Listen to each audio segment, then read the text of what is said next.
नमस्कार दोस्तों, आप सभी का पुनः स्वागत है मेरे चैनल पे। जैसे कि आप जानते हैं, उत्तराखंड अधीनस्थ सेवा चयन आयोग द्वारा माननीय उच्च न्यायालय नैनीताल उत्तराखंड के अधीनस्थ न्यायालय, सिविल न्यायालय और कुटुंब न्यायालय के अंतर्गत कनिष्ठ सहायक और स्टेनोग्राफर के पदों पर भर्ती निकाली गई है दोस्तों। तो इसी संबंध में हम कुछ बातों को, जो कुछ महत्वपूर्ण बातें हैं, उन पर डिस्कस करेंगे। दोस्तों वीडियो पूरा देखना। अगर आप वीडियो में नए हैं तो चैनल को जरूर, आप चैनल पे नए हो तो जरूर इसको सब्सक्राइब करना। और अगर आपको फॉर्म भरने में कोई भी प्रॉब्लम आ रही हो तो आप कमेंट कर सकते हैं। वीडियो अच्छी लगेगी तो लाइक और शेयर जरूर करना दोस्तों।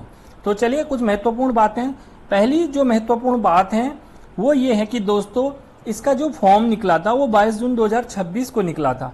और दोस्तों इसकी अंतिम तिथि जो है वो 6 जुलाई को है। तो आप ध्यान दें, ग्रुप सी की तरह, अन्य वैकेंसी की तरह आप ये न देखें कि इसमें लंबा टाइम मिलने वाला है।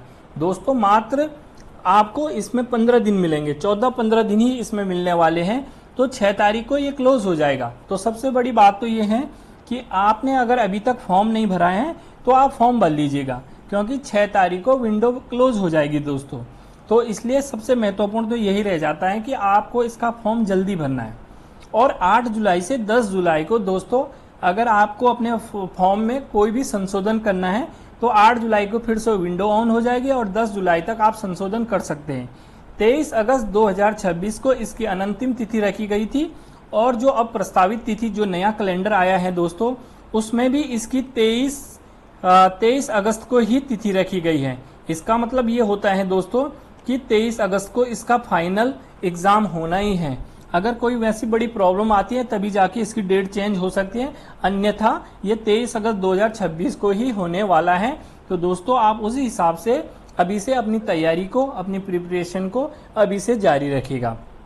ये तो फॉर्म भरने की डेट, जो कि फॉर्म भरना कितना महत्वपूर्ण और जल्दी है। आप अगर सोच रहे हैं कि 20-25 दिन मिलेंगे या एक मंथ जैसे मिलता है उस तरीके से मिलेगा, तो वो यहाँ पे नहीं मिलने वाला दोस्तों। मैं वीडियो को काफ़ी छोटा रखूंगा, जो भी रखूंगा वो महत्वपूर्ण चीज़ें इसमें होगी।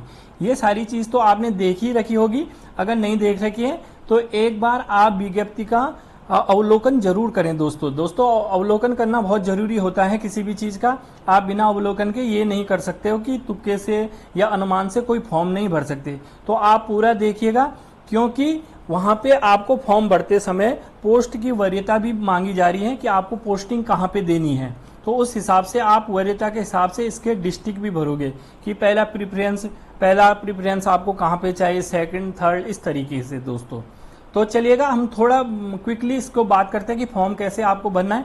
तो आप जब यहाँ पे जाओगे, ये आयोग की जो वेबसाइट है उस पर जब आप जाओगे तो यहाँ पे देखोगे आप, तो लिखा हुआ है पदों के सापेक्ष ऑनलाइन आवेदन पत्र भरना। तो यहाँ पे आप क्लिक करोगे, यहाँ ओके कर लीजिएगा दोस्तों। और ओके करने के बाद अगर आप देखोगे तो यहाँ पे 2 फॉर्म हैं। एक तो क्लोज हो चुका है, जो कृषि एवं पशुपालन विभाग के अंतर्गत है, वो तो क्लोज हो चुका है दोस्तों। इसी तरीके से ये विंडो भी 6 तारीख को क्लोज हो जाएगी, इसलिए आप जल्दी करें। अप्लाई करना है दोस्तों। यहाँ से अप्लाई करने के बाद आप लास्ट में आओगे, इस विंडो के लास्ट में आओगे और यहाँ पे लिखोगे आई हैव रीड। पूरा पढ़ लीजिएगा एक बार और यहाँ पे चेक कर लीजिएगा। उसके बाद अप्लाई नाउ। यहाँ अप्लाई नाउ करने के बाद दोस्तों इसमें देख लीजिएगा कितने सेक्शन बने हुए हैं, तो कितने पार्टों में से डिवाइड किया गया है। पहले रजिस्ट्रेशन होगा दोस्तों, फिर उसके बाद होगा आपकी क्वालिफिकेशन भरी जाएगी, अपलोड इमेज भरी जाएगी, पेमेंट भरा किया जाएगा और उसके बाद अपना फॉर्म आप प्रिंट कर सकते हैं। तो चलिए पहले रजिस्ट्रेशन वाले पार्ट पे हम देखते हैं। तो यहाँ बेसिक डिटेल आपको भरनी है दोस्तों। यहाँ पे बेसिक डिटेल भरने के बाद यहाँ पे बेसिक डिटेल आ जाएगी। यहाँ पे आपकी राष्ट्रीयता आ जाएगी दोस्तों। यहाँ पे डोमिसाइल आ जाएगा आपका कि है कि नहीं है। अगर यस, डोमिसाइल ऑफ उत्तराखंड, क्या उत्तराखंड स्थायी निवासी हो, यस, तो यहाँ पे क्या होगा दोस्तों, आपको इसका जो डोमिसाइल बना है आपका, उसका प्रमाण पत्र की संख्या भी डालनी होगी और किस डिस्ट्रिक्ट का है। तो जब भी आप फॉर्म भरने बैठो तो जरूर इस प्रमाण पत्र को अपने साथ में रखें, ताकि आप सही इसका सर्टिफिकेट नंबर भर सकें। अगला क्या है, वांछित अर्हता, क्या आप सरकारी कर्मचारी हो। अगर हो यस, तो आपको क्या चाहिए होगा, आपको कोई भी वो यहाँ पे नहीं चाहिए दोस्तों, एनओसी नहीं चाहिए, बल्कि एनओसी लेने के आवेदन आपको लिखना है। ये जरूरी नहीं कि आपको एनओसी आपके पास हो। अगर आपके पास आपने जिस तिथि को आवेदन के लिए अनुरोध डाला हुआ है, आवेदन पत्र जो आपका प्रार्थना पत्र है वो जिस तिथि का है वो तिथि आपको यहाँ पे भरनी है और आप आगे बढ़ सकते हैं। क्योंकि आप देखोगे इसमें लिखा हुआ है एनओसी के लिए आवेदन की तिथि, आपने कब एनओसी के लिए आवेदन किया है वो तिथि आपको यहाँ पे लिखनी है।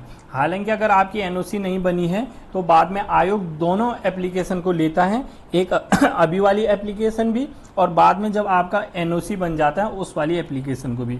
अब यहाँ पे देखोगे तो यहाँ आप अपनी कैटेगरी भर लोगे। कैटेगरी भरने के बाद सपोज आपने कैटेगरी भर ली यहाँ पे जनरल, उसके बाद क्या आप दिव्यांग हैं, नहीं है तो नो। इसको देखते जाओगे बढ़ते जाओगे। क्या आपको श्रुत लेखन जरूरत है, नो। क्या आप भूतपूर्व हैं, नो। क्या आपने पूर्व में किसी सरकारी नौकरी में पूर्व सैनिक का लाभ लिया है, तो यस नो जो भी है दोस्तों इसको पढ़ के आप भर सकते हैं। आगे आप चलोगे जो इम्पोर्टेंट चीज हम उस पर बात करेंगे। यहाँ पे आपको mail ID, mobile number, confirm mobile number, WhatsApp mobile number देना है। यहाँ आपको अपना एड्रेस भरना है, ये आपका प्रेजेंट एड्रेस हो जाएगा, ये आपका परमानेंट एड्रेस हो जाएगा। वर्तमान पता और अस्थायी पता आपको दोनों भरने हैं। फॉर्म कहाँ से भर रहे हो आप वो लिखना है। ये फॉर्म भरने का स्थान है दोस्तों। आपको जो फॉर्म का जो सेंटर की वरीयता मांगी जाएगी वो बात की है। यहाँ पे आपको किस स्थान से आप भर रहे हो वो चीज़ यहाँ पे भरनी है और यहाँ पे आपको पासवर्ड बनाना है। देखो दोस्तों यहाँ पे नई चीज़ जो आई है वो है कि यहाँ पे आपको एक तो आधार कार्ड अपलोड करना है और यहाँ पे हाई स्कूल का सर्टिफिकेट अपलोड करना है। ये दो चीज़ें यहाँ पे नई आई हैं जो कि आपको अपने पास जिनकी सॉफ्ट कॉपी होनी जरूरी है दोस्तों।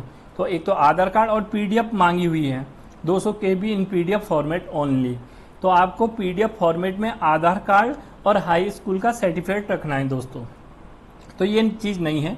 उसके बाद फिर ये घोषणा हो जाएगी, आप यहाँ आई हैव वेरीफाइड लिखोगे, सबमिट करोगे। सबमिट करने के बाद दोस्तों हालांकि वो पेज तो खुल नहीं पाएगा क्योंकि मैं यहाँ पे वो फिर फ्रॉड रजिस्ट्रेशन हो जाएगा। यहाँ पे आप क्वालिफिकेशन भरोगे तो क्वालिफिकेशन में मैं बता देता हूँ दोस्तों क्या क्या चीज़ें यहाँ पे आवश्यक है। एक तो आपकी हाई स्कूल इंटर और जो ग्रेजुएशन है उसकी आपको मार्क्स, उसकी पूरी डिटेल जैसे हम भरते हैं वो भरना है दोस्तों।